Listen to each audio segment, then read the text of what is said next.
Before we get started on the class, please join me in invoking the Buddha's name 3 times. Namo Shakyamuni Buddha. Namo Shakyamuni Buddha. Namo Shakyamuni Buddha.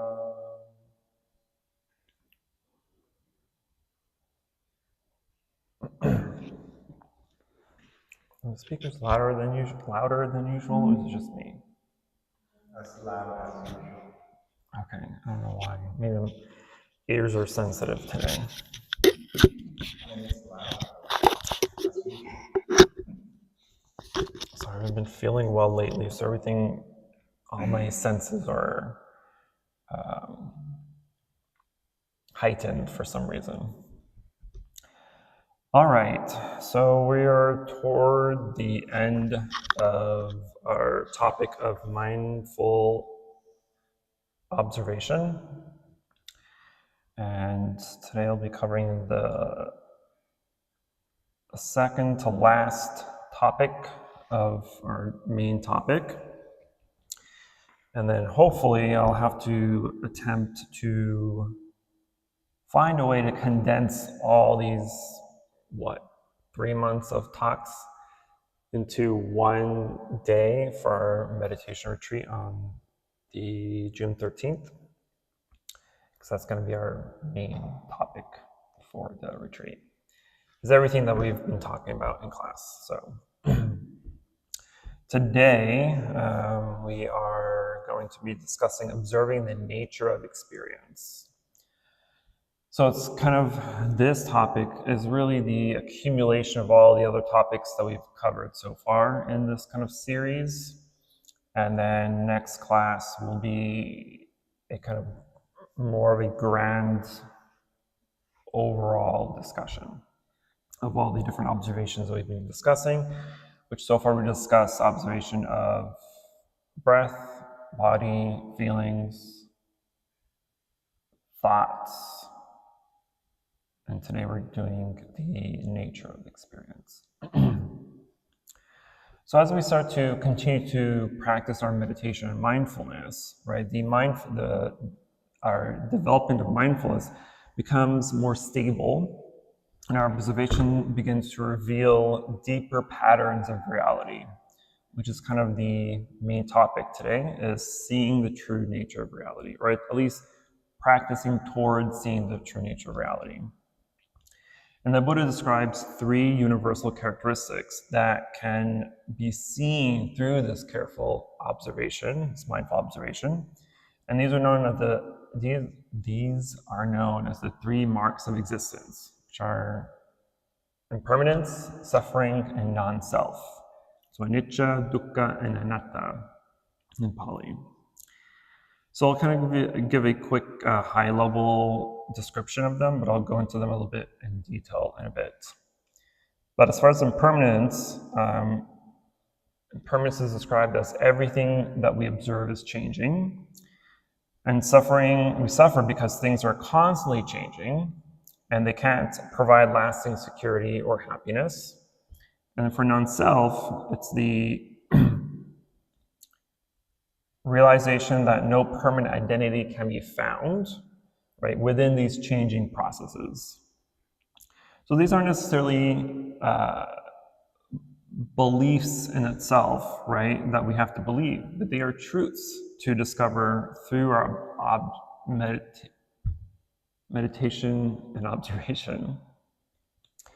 So when we watch the breath and sensations and thoughts and emotions carefully, we can see that everything arises and passes away, right? Everything comes and goes. There's nothing that lasts. We may feel sometimes that pain lasts forever, or suffering mentally lasts forever, but in reality, everything does rise and fall, right? They're not constant, right? So if you're feeling pain, for instance, sometimes we feel pain more during a certain time of the day, and then lessen later on if we're taking medicine or whatever. Or even a bruise, for instance, right? A bruise is a great example of initial pain goes away, and then pain comes back when we touch it or something rubs against it, right? So it's just that observation that things come and go, rises and falls. And it's this insight of the three marks doesn't necessarily lead to pessimism, but actually leads us to great freedom eventually, once they're actually realized. And so then when we're able to understand that everything changes, we loosen our grip, right? We become less attached, less fearful, and more at peace. So insight will start to grow naturally through this calm observation, through this meditative observation.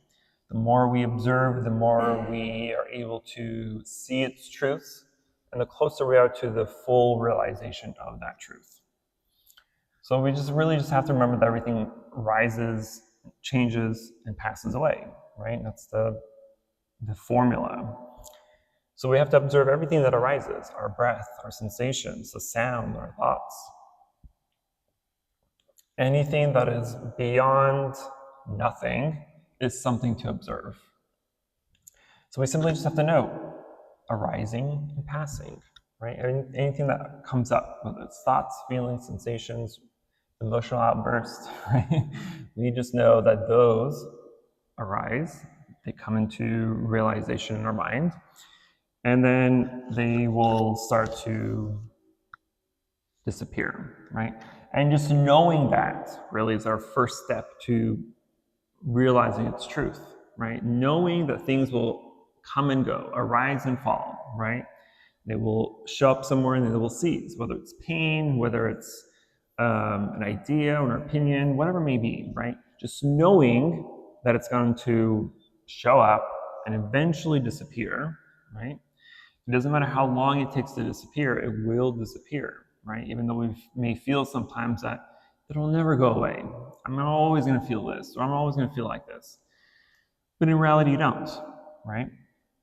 And sometimes, depending on the suffering that we're going through, yes, it may last a while, right? Whether it's physical pain or mental pain.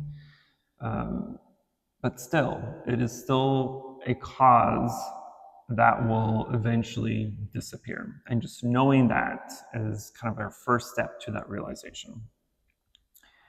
So the three marks of existence are actually among the most fundamental teachings in Buddhism, right? Because they describe the essential nature of all conditioned phenomena, right? Everything is cause and effect. And according to the Buddha, all experiences bears these three characteristics. So the deeper we see these truths, the more attachment weakens and wisdom starts to arise. So the first mark, which is impermanence, and that just means that all conditioned things are constantly changing and nothing remains fixed, stable, or permanent. And as we start to meditate more deeply, these marks start to reveal themselves directly to us, right? Because the breath changes, the sensations shift, thoughts appear and disappear, emotions rise and fall. Even what feels solid is actually in motion, right? If we kind of want to be scientific about it, at a quantum level, right, the molecules of anything solid is actually moving and changing, right? It's not actually hard, I guess, or permanently this way. And so everything is at a kind of microscopic or quantum level, everything is vibrating, right? There's always a vibration. And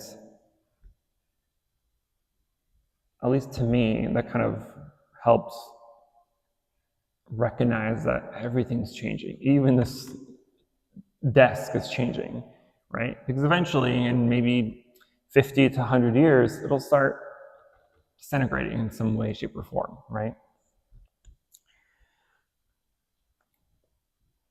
So then why do we suffer because of impermanence?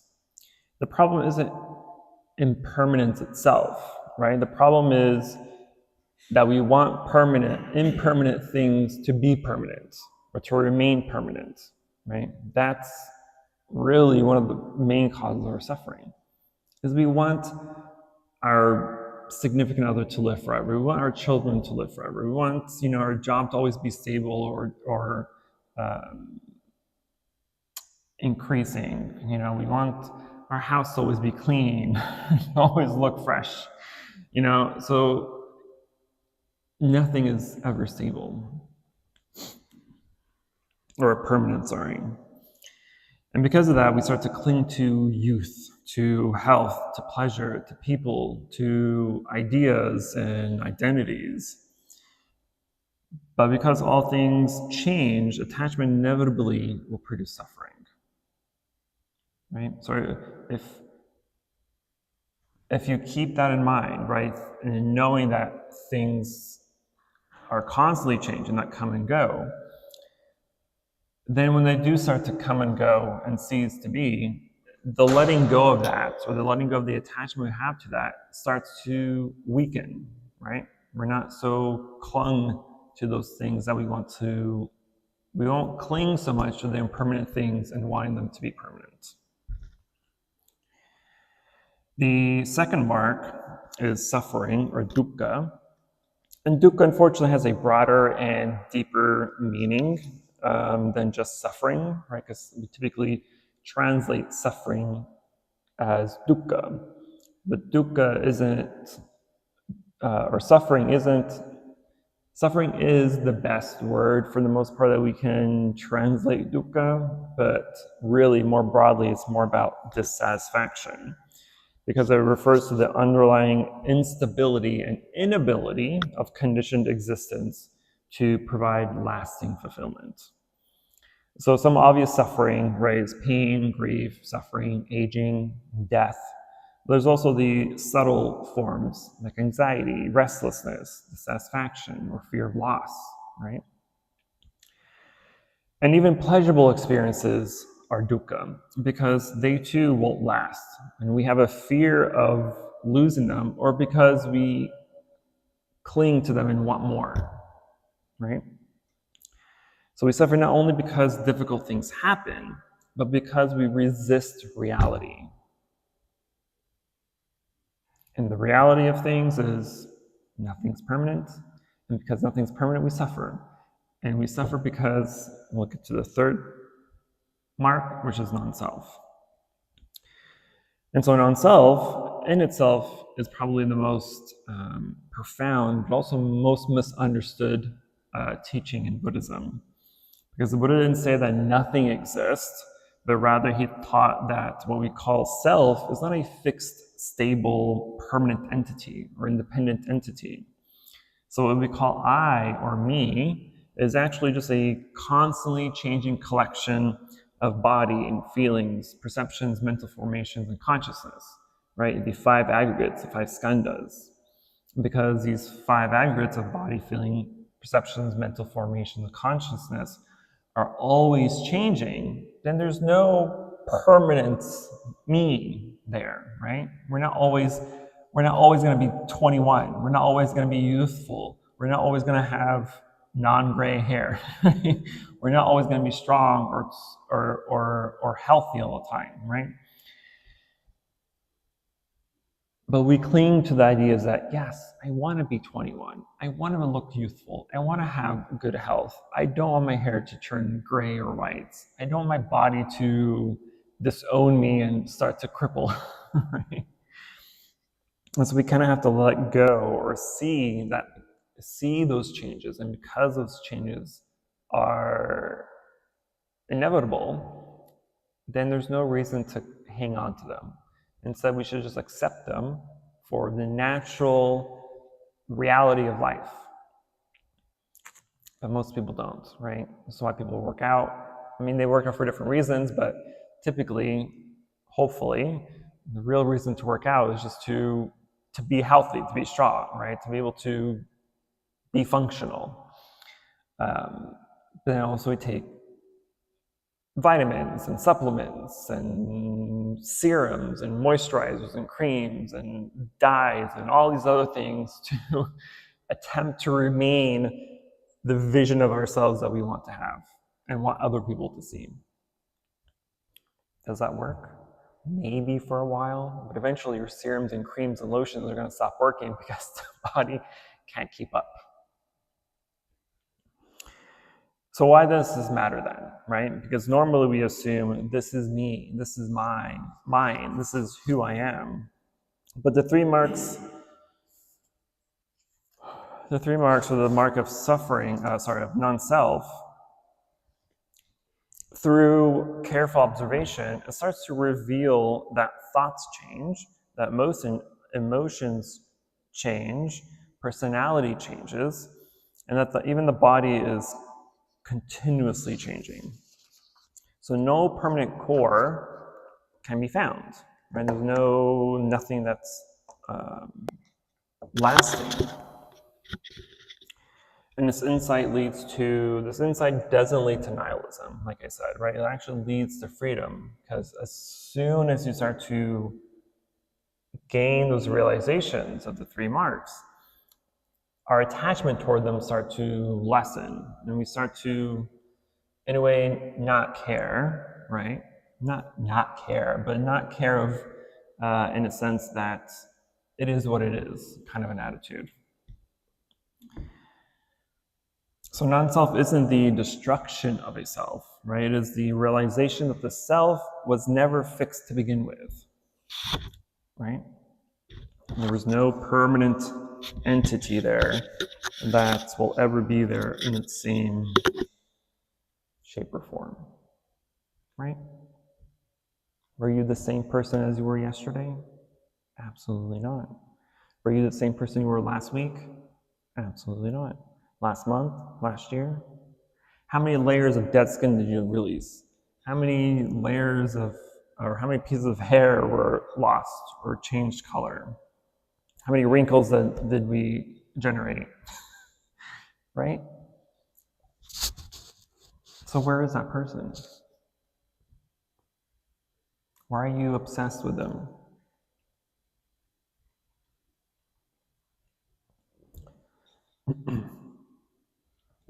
So then the three marks are, then we start to see the three marks as really deeply interconnected, because things are impermanent, right? They can't provide lasting satisfaction.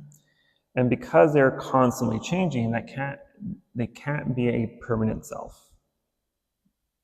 So these marks aren't meant to just be intellectual ideas, but actually experiential. We have to experience them. We have to realize the truth behind the three marks.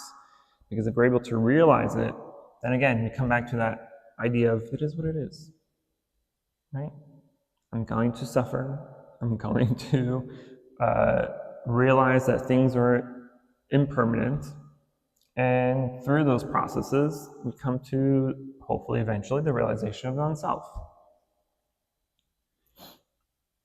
And through our mindfulness and meditation practices, you start to begin to observe them directly. Sensations arise and fall, emotions shift, thoughts appear and disappear, and identities change. So this observation starts to gradually transform the mind, and you begin to cling less and accept reality more fully. So when you stop demanding permanence from life, you begin to live with greater peace, compassion, and freedom. That's my TED Talk on the three marks. Eventually, after we finished the Eightfold Path and the 12 Links of Dependent Origination during the Sunday services, the three marks will be my next topic, because those are very important items to have. Because the realization of the three marks is the first step to attain the first level of enlightenment, of Sotapadana, of stream entry. And from there you're set, right? There's no regression from that enlightenment, that first stage of enlightenment. And once it's achieved, then your practice starts to become, easier, more full, more realized. And the stresses and the stresses and the suffering of life starts to just be like, oh no, I got my hand chopped off. It is what it is, right? You're gonna feel some pain. You're gonna lose, a limb, but we're alive. We're still able to continue to practice, right?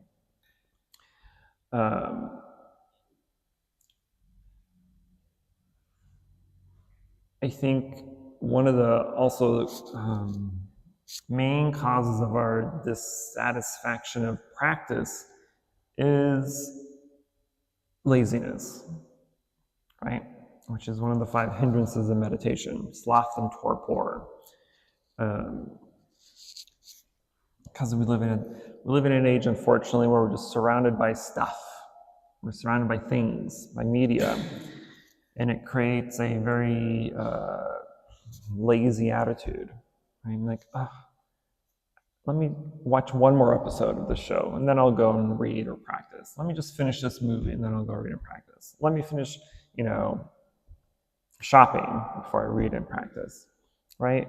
The mind, again, because we're not the masters of our mind, the mind's going to be like, we don't want to improve. Let's be lazy and do stupid stuff instead, right? Because I think we've talked about this before, if we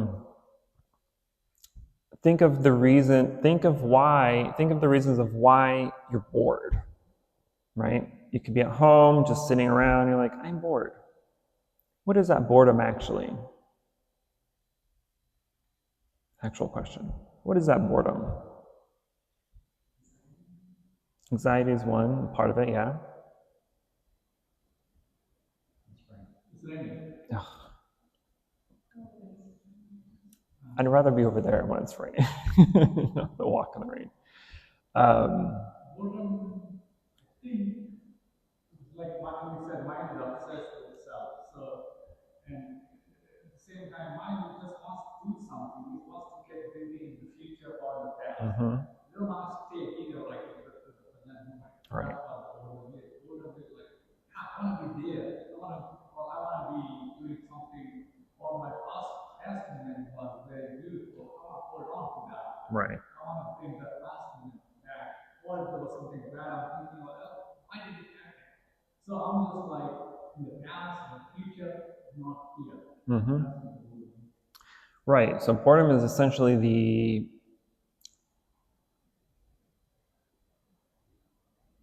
the mind trying to fill a gap of doing nothing, right? It's wanting to do something other than what you're doing right now, right? So if you're reading a book, right, eventually, I don't know about you, but for me, eventually after like 30 minutes or 45 minutes, I'm like, oh, I'm so done with reading. Like I'm bored from reading, right?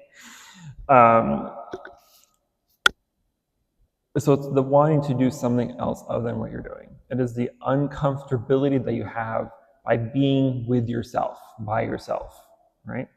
Because again, like Vinay just said, the mind is constantly obsessed with our past and with our future, right? And so it's wanting to do something, and it's wanting to occupy your time with random stuff that doesn't really matter, right?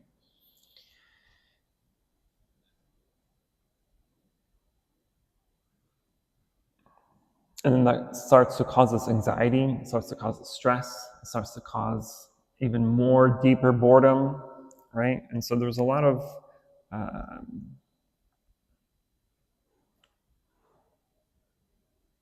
inaction when it comes to boredom. Yes, sir. Is there a point in the journey towards enlightenment where you don't get bored anymore? Yes. But you have to have that spark of enlightenment. Because when you have that spark of enlightenment, right, and I can assure that everyone in this room has had an enlightening moment, right? That you've realized something like, aha, that makes total sense. I felt that deeply, right? There's like something just made sense and just opened up the mind, right? And so you had that a spark of enlightenment. And so just that will cause you to want to do more, to gain more insight, to more enlightened states of mind. Because at first it's going to be milliseconds of enlightenment, maybe a second of enlightenment or 2 seconds of enlightenment. And then so as you start to practice more, because you want more of that enlightenment, that boredom that you would have from not doing anything starts to be replaced with, I need to do more, right? When I have the time. Because when you're bored, we typically, because we have nothing to do, right? But you do have something to do. You can read, you can practice more, you can meditate more to gain more of those enlightening moments. And the more you start to have those enlightening moments, again, the mind's going to be like, ooh, that's nice. Let's get more of that, right? And so then next time you have 3 seconds, 5 seconds, a minute, an hour, a day, then your entire life becomes enlightened. So it needs that initial shock, really, right? But however, and this is a huge problem with most people, is once they attain that spark of enlightenment, right, that moment of realization, most people start to obsess over it, right? And they're trying to recreate that moment over and over again, right? And then they get frustrated because they can't get to that enlightening moment again. And so the harder they try, which is not what you want to do, I'll explain in a second, the harder they try to get that same experience, the more difficult it actually becomes to get that experience. And then they start to become lazy and bored and restless. And some people will give up. Some people are like, yeah, maybe that was just a fluke in my mind. Maybe that wasn't really what I thought it was. And then boredom will resurface again. And then so back to the not trying. And we all experience it in maybe something else, right? You've achieved a result from something and you're like, ooh, I need to redo that again. And so when you retest or reevaluate or whatever, the results are different. You're like, why is it different? I did the exact same thing. It should come out exactly the same way, right? It's really an experiment. Your mind is an experiment, right? And the realization is an experiment. And so there's never an experiment that is 100% successful all the time, right? Eventually, maybe not eventually, but maybe even at first, right? It's difficult to recreate a result again and again and again, right? Variables are different, circumstances and situations are different, conditions are different. And so the more we try to strive relentlessly for that same spark, the more difficult it's going to become to actually achieve it, to realize it again. So the problem now lies with, well, now what do I do? If I spent a week trying to recreate that moment, or a month, or 2 months, right?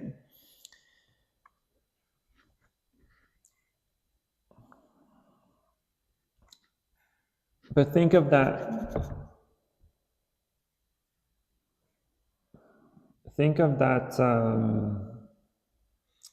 That force that you're trying to achieve, right? You're really, what you're doing at this point is trying to force that same realization to appear. But that force is the same way that when you screw a screw, and if you tighten it too much, it's going to become more difficult to undo, right? Because it's so forced in there. And so that's how our realization or our mind works too. The more you push for something, the harder it's going to reverse it, right? So instead of trying to force that same moment, just do the same thing you did in the first time. Don't try to want something, right? Because another thing in meditation, as we start to meditate more and for longer periods, we start to get closer and closer to a nimitta, right? A nimitta is this kind of white orb or light that comes in the mind when we start to meditate more deeply. And it's a good sign, but what most people do is shift their focus from their object of meditation to this light, and as soon as the light recognizes that you've looked at it, it starts to run away. Like, nope, you caught me, I'm leaving, right? So what we should be doing is when the light appears, just recognize that a light is there, right? And continue to focus on your object of meditation. And the more you do that, the brighter and larger the light becomes until it completely fills your mental sight of just seeing white, right? So there's not a force there. There's just let it be. Let it grow on its own. Let it be its own thing. And then it will naturally get better and better and stronger and stronger. And our alignment, our path toward enlightenment is the exact same thing, right? We don't want to force results. We don't want to force having the same experience. We don't want to force trying to get something. But instead, just practice more. Continue to practice. And it will in itself naturally appear, naturally arise, naturally be realized. Right? Yes, sir. And how can I give a very good example of like deadlock? So it's a state of deadlock, inaction, maintaining the status quo. And the reason is this example, let's say two trains coming like on the same path, doing face to face. So you have to do one thing because like once they deadlock each other, one train is ready to go like other train is ready to go going fast, but no train can go because they're Right. going fast. Right. So you have to move one of those trains away, and before you can do it, that's what the Buddha in action here is like mind is in that status quo, can't do anything. Just okay, I have to force this one out, so it's just fighting to do something. It's a deadlock situation. And another thing says the deadlock probably came from like lock gets rusted, and you can't open it, like it's just when they can't open, you can't do anything. So you have to put some WD-40 or something. Right. It starts to become self-destructive. So that's what the inaction is. The mind is just doesn't want to do anything, and it's so bored because it's idle, and it just wants to do something somewhere else, but can't deal with the current situation of whatever it is. I'll bring up the example you brought, I think it was last week during Sunday's classes. Just like an iron, if left on its own outside, it's going to rust, right? But it won't rust if it's being used, right? If it's constantly being touched, right? Because it's the dryness and the wetness, really, the weather, that causes the rust to develop. But if it's being used and it's, our natural hand oils or, dirt from the gloves or whatever, but if it's being used, then it's less likely to rust as fast, right? It's still going to rust, but it won't be rusting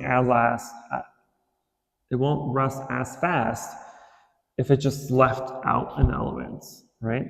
So our meditation is kind of the same way. We don't want to be stagnant. We don't want to stop all of a sudden and then restart a week, 2 weeks later, because it's just, your mind's going to rust the same way the iron rusts, right?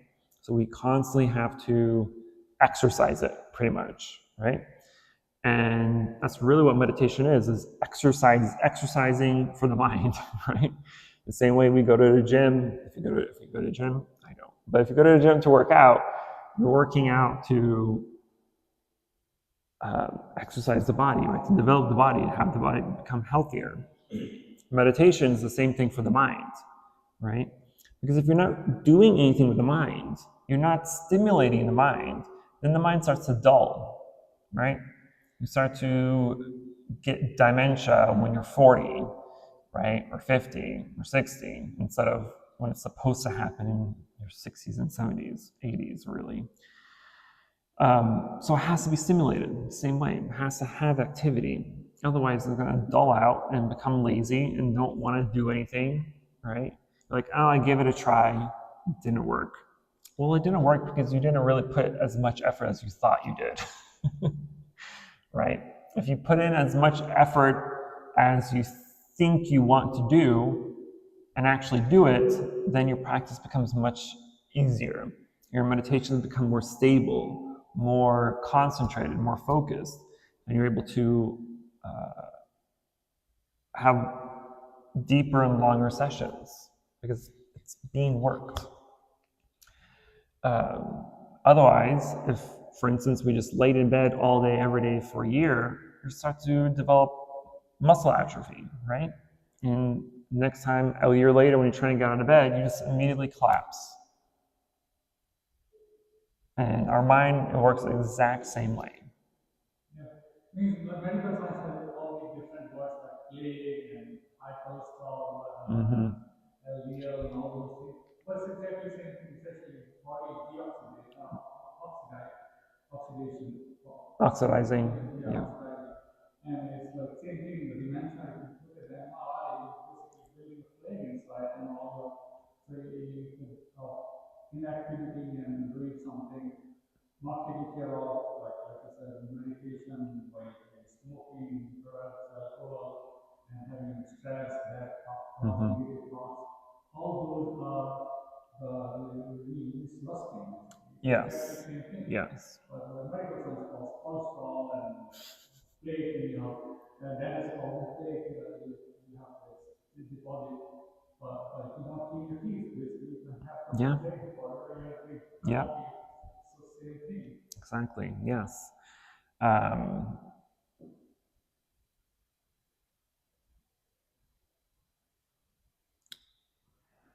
Just like doing unbeneficial things for the body, right? Like drugs and alcohol and eating bad, eating fast foods all the time, et cetera, and not really doing any physical activity. It starts to weaken the body. And then the 5 hindrances are worked in the same way, but for the mind, right? And the hindrances are what? Who wants to give me the hindrances?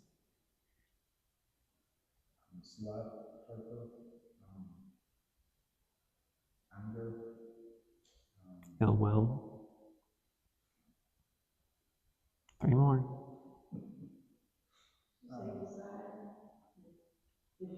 He didn't. But yes. Or essential desire, but yes. Okay, 2 more.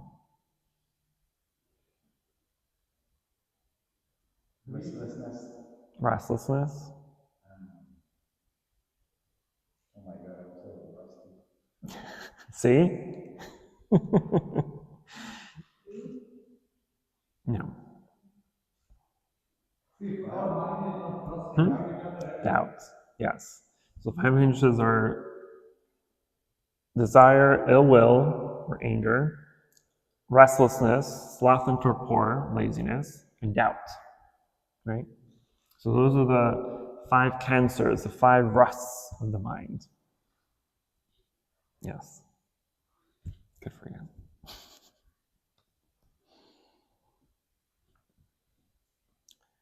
Any other questions?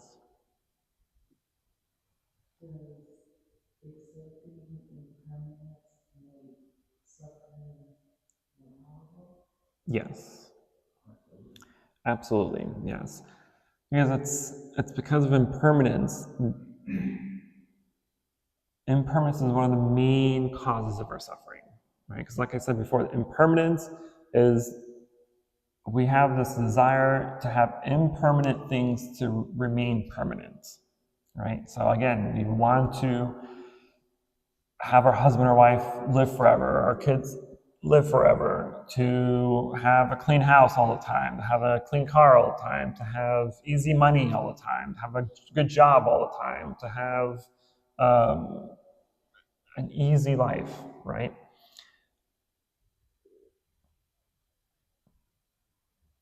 But those are desires that are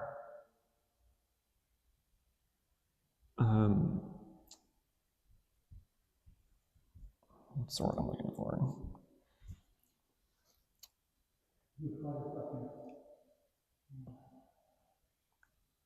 I can't think of the word I'm looking for. But yes, they cause suffering because inevitably they will all change, whether they grow old, get sick, eventually die, right? It's the not wanting that aging, sickness, and death to happen, right? Which is why we try to prolong our lives and prolong other people's lives. It's because we don't want that to happen. And that resistance of the natural causes of life is what causes that suffering. It's the not accepting the inevitability of the natural causes of life, the natural changes of life. Because you can't point to any single thing that will last forever, right? Give me an example of what will last forever. What will last forever? Yeah. Nothing lasts forever, right? Not even our planet, not even our star, not even our solar system, our galaxy, this universe itself won't even last forever.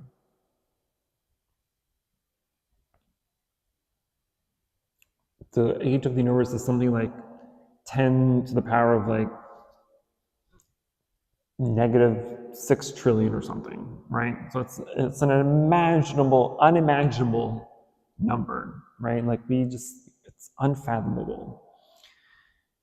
But regardless of the longevity of the universe, it still won't last, right?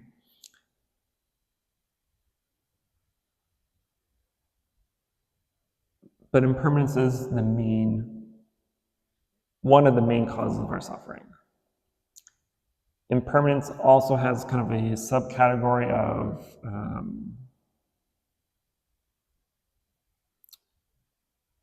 our reactions to impermanent things, right? Because our reactions is another part of why we suffer, because we react in the wrong way. We react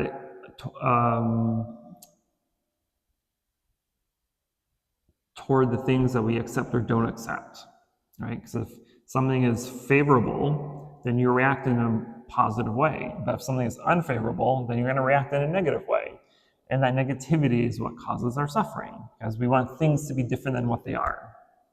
And we don't accept that things change and are not what they are all the time, right? But yeah. So the sooner we're able to see that nothing is permanent, right? I mean, look at these flowers. Like these at one point used to be beautiful flowers, and now they're withering and dying and not lasting. But the same way that we constantly water our flowers or water our trees or grass is because we want them to remain beautiful. And so then when they start to wither or to burn or to be dehydrated, which is one of my sufferings, because Louise always constantly reminds me that you need to water the plants more. But anyway, the reason why we water them is because, again, we want them to remain beautiful. And then when they start to wither and die, we kind of suffer from it. I'm like, oh no, stay beautiful. And we constantly try to water and put in flower vitamins or something, right? To attempt to let it remain full and alive longer.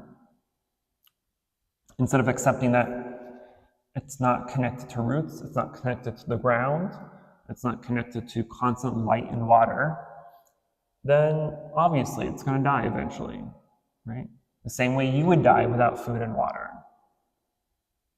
Heck, you would even die eventually with no sunlight, right? If you're stuck in a basement for 30, 40, 50 years, that causes a lot of damage to the body, because the body needs sunlight too, right?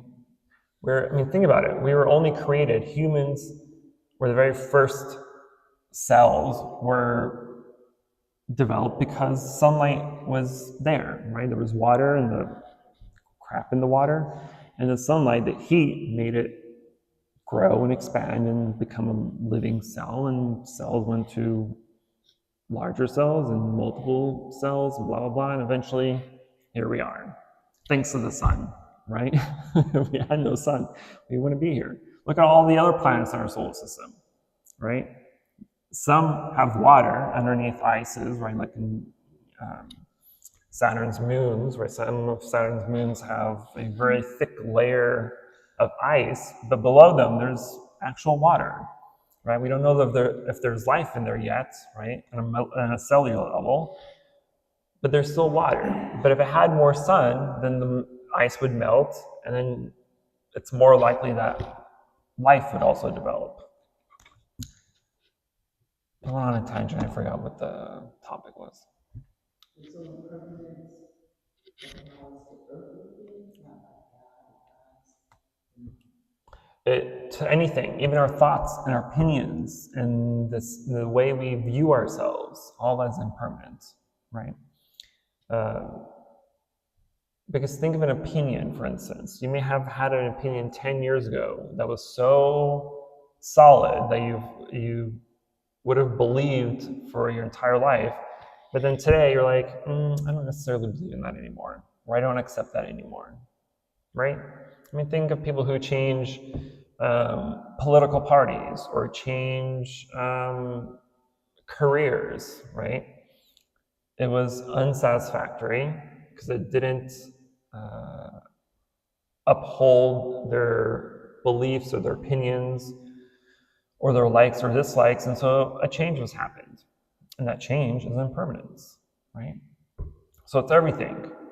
It's mental, physical, physiological, psychological, emotional. Anything that changes is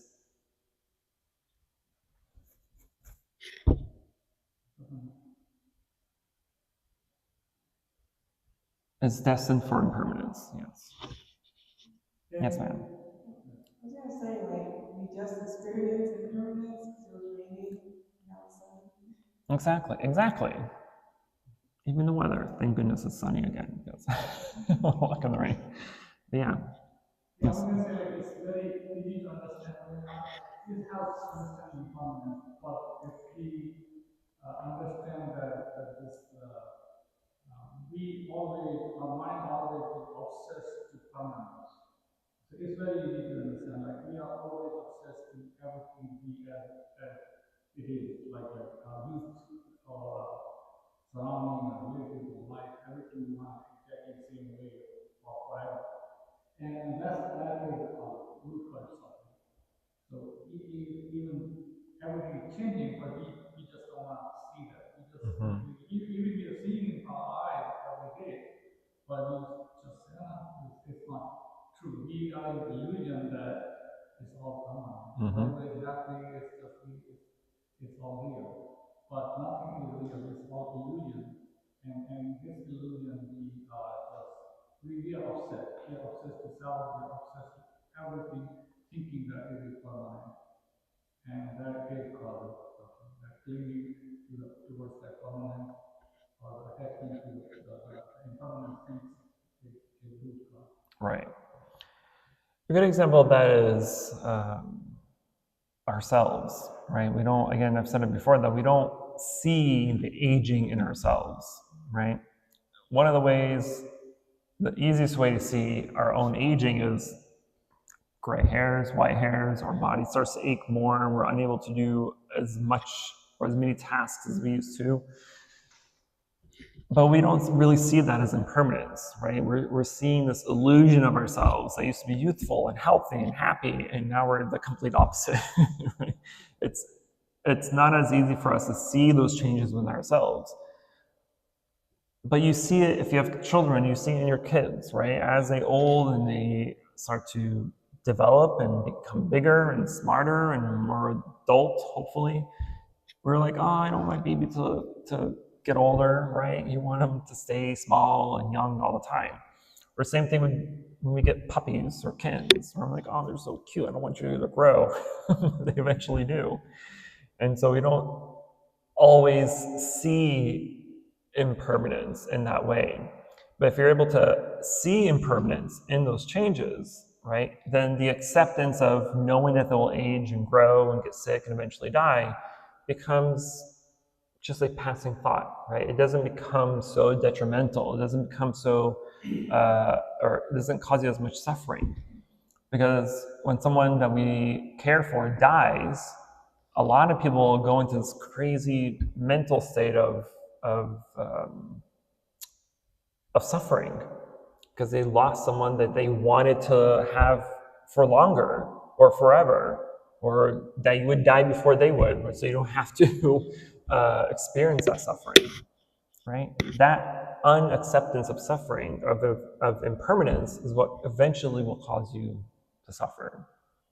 But if we're able to understand and realize these three characteristics or these three marks of existence early and start to work on them and develop them and use them, then when something that we thought was permanent and eventually becomes impermanent because it died or changed or disappeared or broke, whatever it is, then we're like, yeah, I knew that was going to happen. There's not much, you lessen the attachment you had to things. And that's really the goal of these three marks, is to lessen the attachment that we have to impermanent suffering and non-self. And so then when they do disappear or break or die or whatever, again, we're like, yeah, I know. Because there's no attachment, there's no true suffering that comes from it. Yes, Elise. Maybe I didn't get it. You mentioned that we need to see how we do react toward things, especially since they're permanent. Mm-hmm. Can you elaborate on that? Because I kind of got that we need to see the way we react, but I thought it was more that we don't need to react at all. Right. Well, seeing how we react, right, and understanding the reaction that we have toward things helps in the process of eventually not reacting at all. Okay? Because if you don't, we can't just not react to things, right? It's impossible because we are reacting all the time. You're reacting to exactly what I say, right? Some of your facial expressions is a reaction. But as we start to practice and really develop the seeing things for what they are and seeing true reality for what it is, and going through the motions throughout life of our suffering, impermanence, and non-self,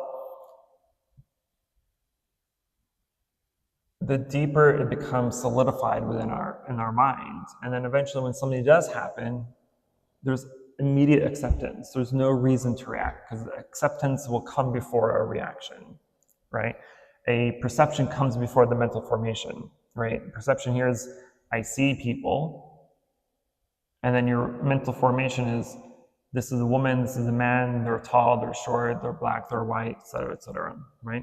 But in between, there's a sign, a caution sign, reminding you of, this is life. This is people, right? It's not man, woman, tall, short, old, young. It's just people. People is the reality of the things. The adding the details is our mental formations being created.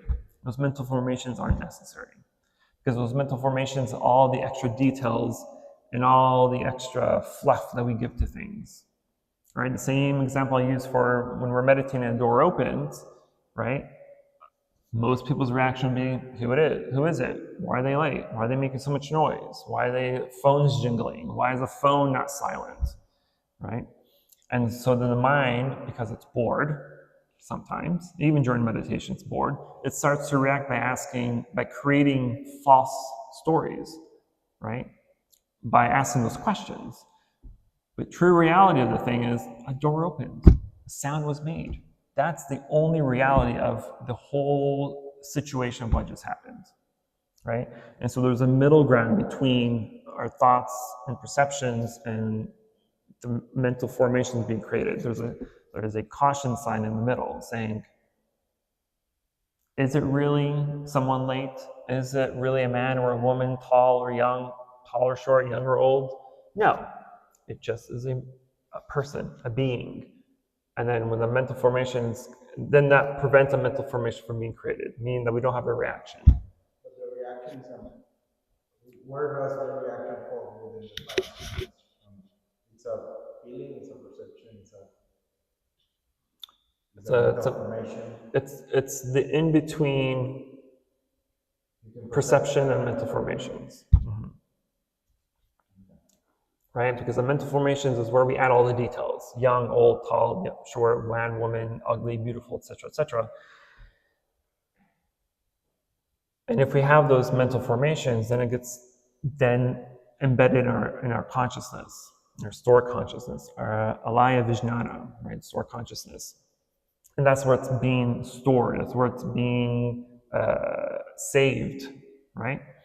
And so the next time you see that same situation, the mind already has an idea of what it is or who it is, right? And so a reaction is still there.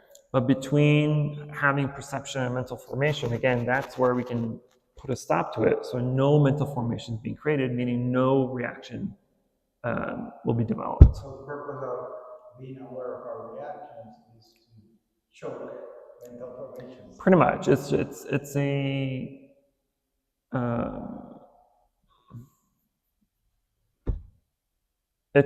a way to develop seeing things for what they are. And then when we're able to see things for what they are, which is sound, door, dog barking, person, food, right? The true essence of what something is, right? Then we won't have a reaction and add those details: beautiful, ugly, tall, young, etc., etc.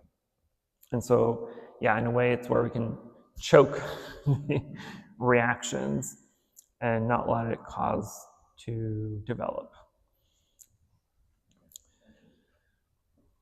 Yeah, we don't see the subtle changes, like every area changing, but we don't see that.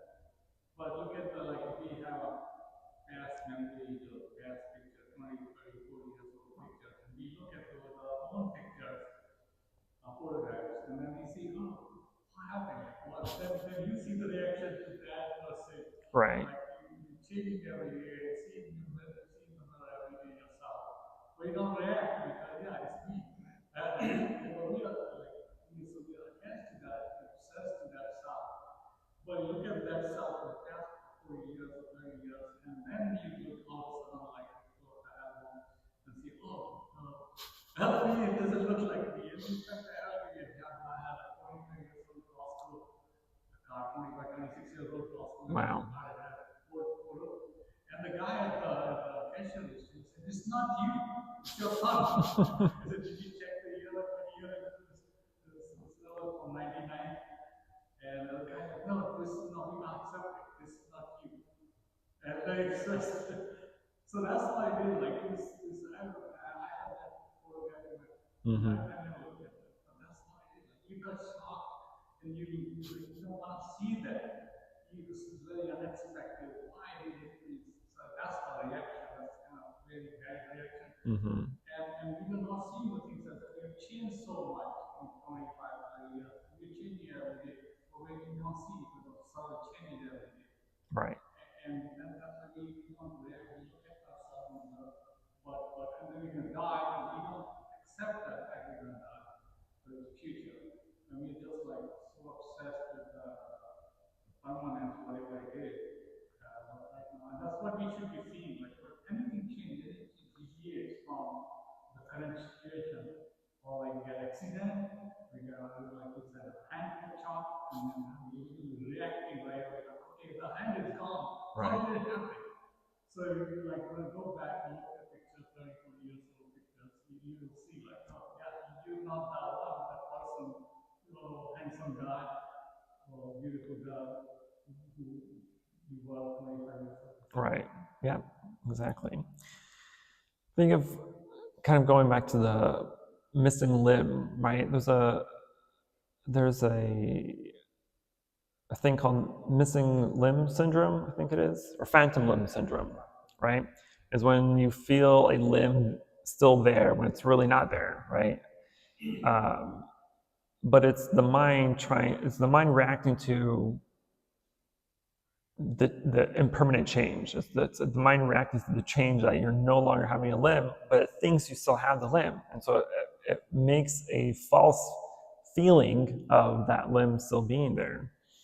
Because the mind doesn't accept the impermanent nature of life, it didn't accept the limb being chopped off or whatever may have happened. And so it reacts by making you feel that it's still there, right? Because the mind itself can't accept that change because we haven't developed the practice well enough to allow the acceptance of changes to happen, right? Just last weekend, my mother sent me a whole bunch of pictures from a photo album that she found of me and my siblings when we were children. And there was some pictures of me like when I was 2 or 3. I'm like, there's no way that was me, right? I reacted because it came out of nowhere and it was just kind of a shock. And then she unfortunately also sent one photo. I was probably like 12. And I was going through a goth phase. And I'm like, oh my God, this is so disgusting. This is so embarrassing. Like, I couldn't believe that was me. It wasn't you. But it wasn't me, right? That's not me anymore. If I still was in a goth phase, I'd be like, oh yeah, I'm just an older version of this 12-year-old. But thankfully, I'm not in that goth stage, obviously. But we all have, things that happen or phases that we went through when we were younger, and we no longer continue on. So that's a huge example of change, right? And when we go back and see those photos or videos or whatever it is, we're like, that's embarrassing, or that's not me anymore. Well, obviously, right? So, but if you can get to a point where like, yeah, like you have the acceptance of change, you have the acceptance of this is no longer me, then again, you have no reaction, right? The reaction isn't shock like I had or disbelief, right? But as the practice starts to develop more and the mind starts to settle more and accept more, then you start to see things as it is what it is, right? There's no reason to dwell on something that's causing suffering or that it's impermanent. There's no longer a desire to hang on to something that's pleasurable, right? It's just an acceptance of, yeah, I will feel pleasure doing this or doing that, but eventually that pleasurable feeling will also disappear, right? And that acceptance of it will no longer be pleasurable eventually is the acceptance of impermanence, right? Otherwise, if you try to cling and hold on and have an attachment to whatever it is that's causing you pleasure and you wanting to hold on to it forever, well, that's suffering because you have the inability to accept suffering, impermanence, right? Yeah, basically, in syndrome, I watched some documentaries from National Geographic, from Harvard University. They did some experiments on people, a lot of people, Mm-hmm. a lot of people, and they had this person sitting behind the character, like somewhere they are hiding the hand, real hand versus the plastic hand they had. So they were just kind of like doing the hammer thing or the thing, they have hammer, nail, big hammer, and they removed the real person hand and put it in the back and have plastic hand. Nailed into that, and the person felt the pain, real pain, like nailed into your hand, and what was actually your hand. I think I've seen that before. Very big, very alignment, and it's very popular for people like psychological experiments like that. Right. I think I've seen that experiment before, but I've also seen the experiment where if that person having like a missing leg, they would lie down and put a mirror on the other side, so it looks like they have 2 legs, right? And they experiment on this fake leg, and the person would still feel sensations and pains. But that again is the mind not accepting that the limb is missing, right? Is it the pain or the suffering? I'm sorry? Because I think in those experiments, it's the suffering that arises and not the pain itself. Well, the pain comes first, and that's why they suffer. You can't suffer and then have pain. You have pain you suffer because you have pain. Even though it's not a real pain. When you have the nervous sensation, you actually have the perception, and then it comes to the suffering. Right. It's it's not the pain itself. Right. It's not the nervous connection. It's the mind thinking that there's pain. Yes. I think that's an excellent example of the five skandhas. I mean, how can even the mind jump the feeling part? Right.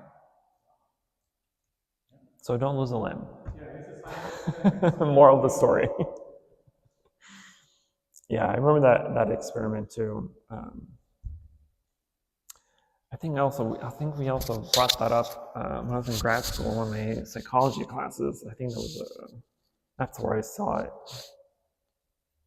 Yeah, good stuff. Would that be considered impermanence? I'm sorry? Would that be considered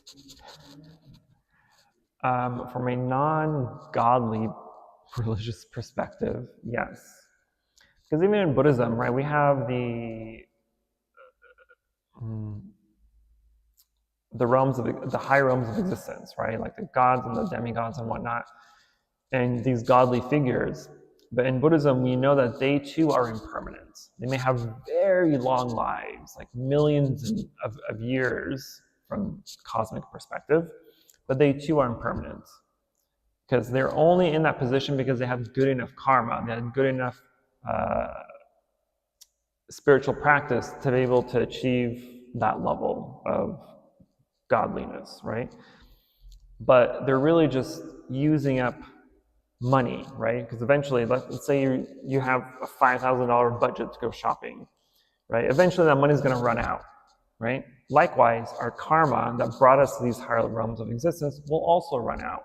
And when it's run out, then you're subject to being reborn in a lower realm of existence. Which is why in Buddhism, there's not really true acceptance of a omniscient, all-powerful, forever living God, right? It's an unnecessary belief. Yes, but nirvana is permanent in Buddhism. So if we link nirvana to the conception of God in Christianism, for example, the answer to the question would be, well, it is. Right. Well, you also have to remember what nirvana is. What nirvana is, right? What is nirvana? The extinction of self. Extinction of self, because we no longer have attachments. We no longer have things to suffer from. And so that freedom that we get from nirvana, from true enlightenment, is permanent. Freedom from suffering. It's freedom from suffering. It's not a permanent, I wouldn't use the word permanent necessarily, because that's also incorrect, but it's an end of a cycle, right? And so when something ends, let's say the construction of a house ends, right? It's still there, and it'll be there forever. But the journey of building the house, right, that in itself is impermanent. And then when it's completed, we can say, all right, my house is fully furnished and ready to go, and now it's permanent. So it's just an end of a cycle, is what nirvana really is. And so in Christianity or any other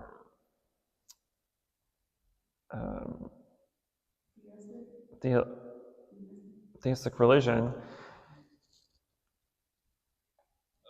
God is permanent, and our death to go to heaven is a form of permanence too. But again, going to heaven is just an end of the cycle, right? It's the end of the human life cycle, and now you're in a place that is you're in a completed house, pretty much.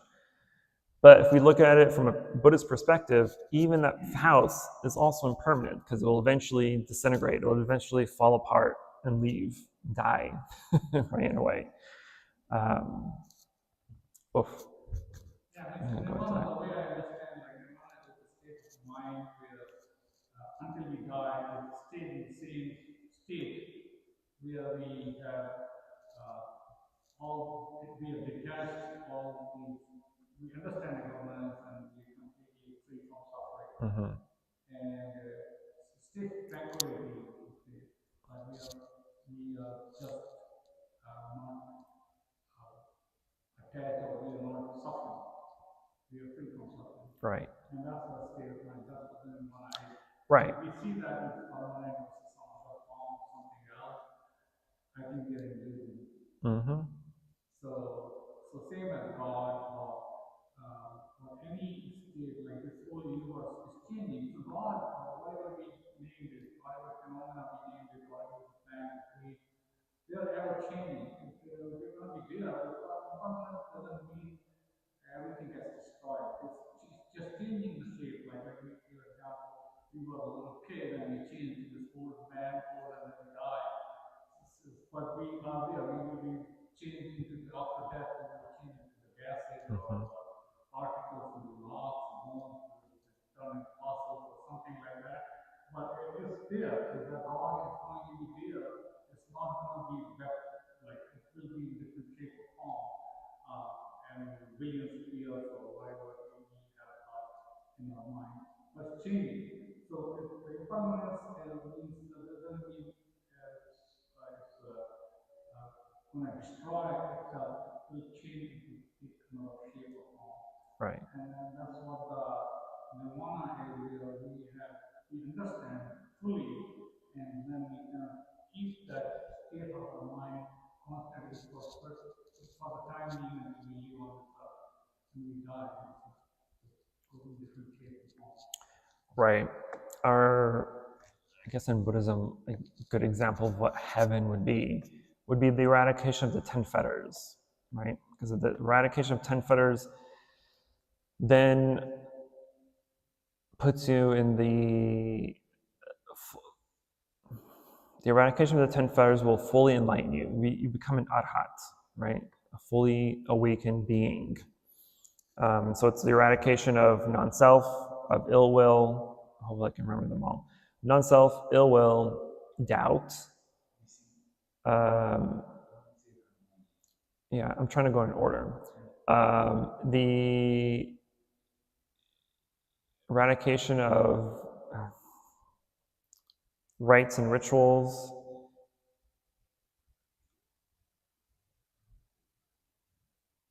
Deceit is one, restlessness, the desire to be born in a form realm, the desire to be born in a formless realm. Ignorance is the last one, but I'm missing one. What am I missing?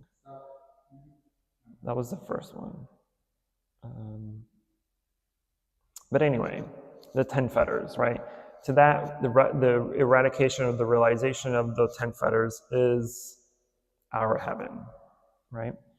But the difference between Buddhist heaven, which is not really a thing, and Christian heaven, is even at the arhat level, a fully enlightened being, even though they've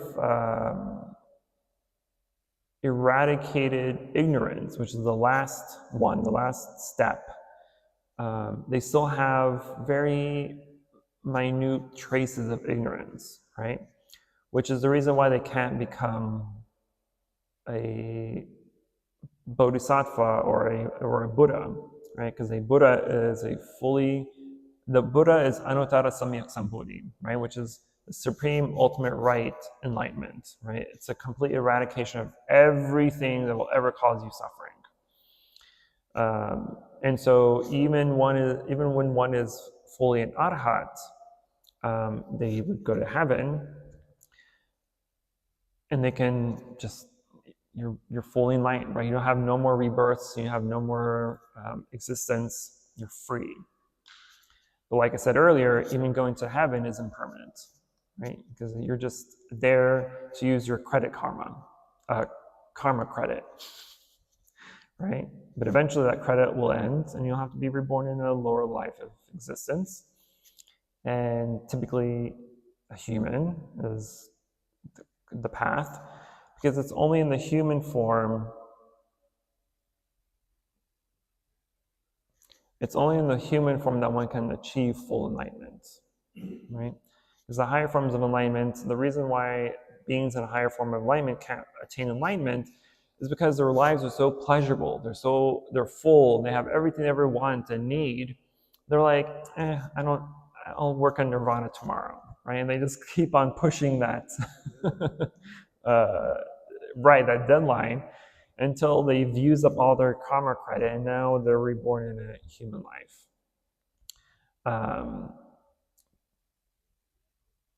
And then hopefully when you're in a human life, because the human life is really the only life, think of your life right now, it is the only time when you're able to truly become enlightened.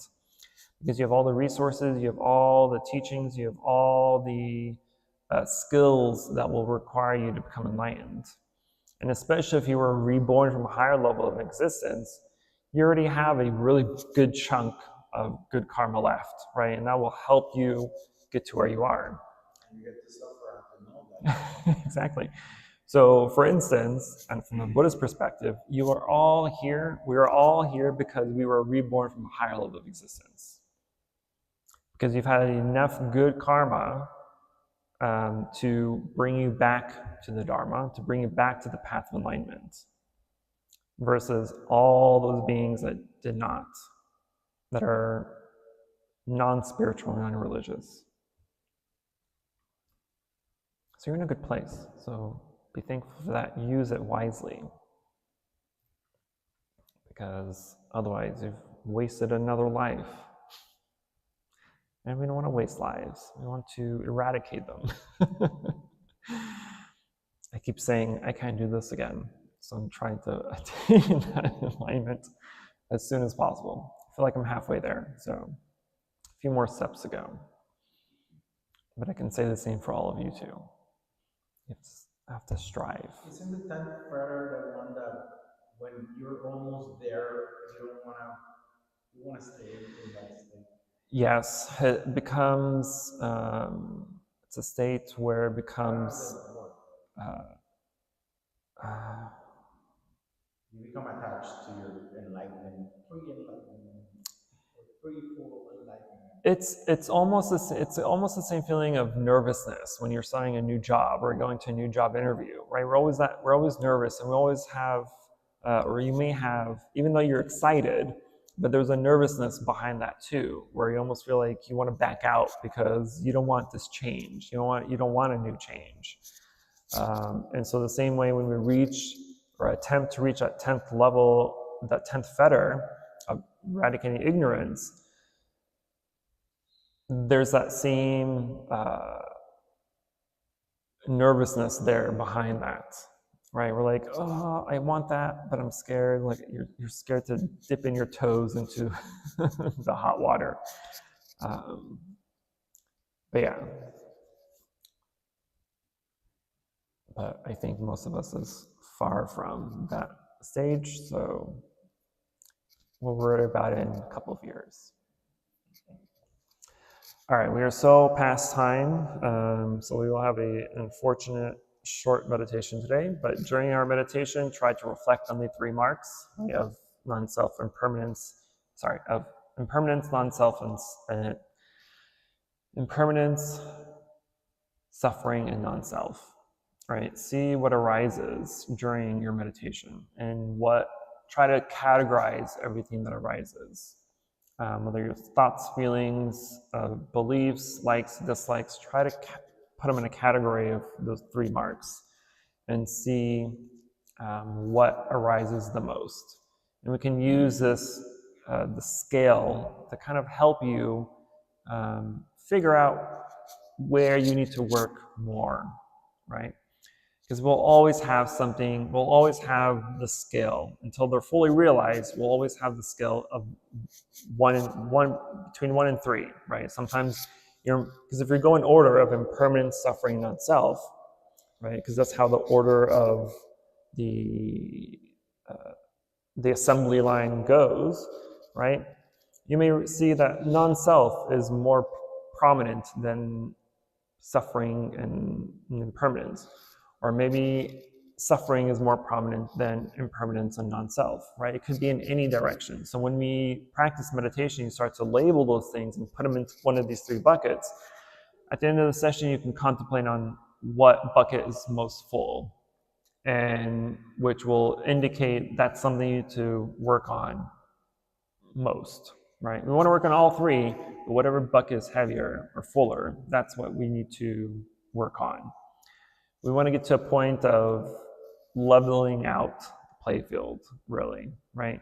Because if they're all at the same level, then they all cause the same kind of reaction or dissatisfaction.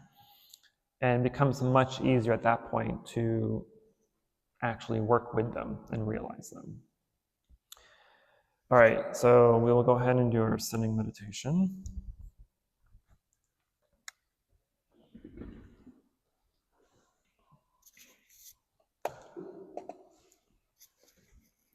Do a quick stretch if you need.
Welcome back.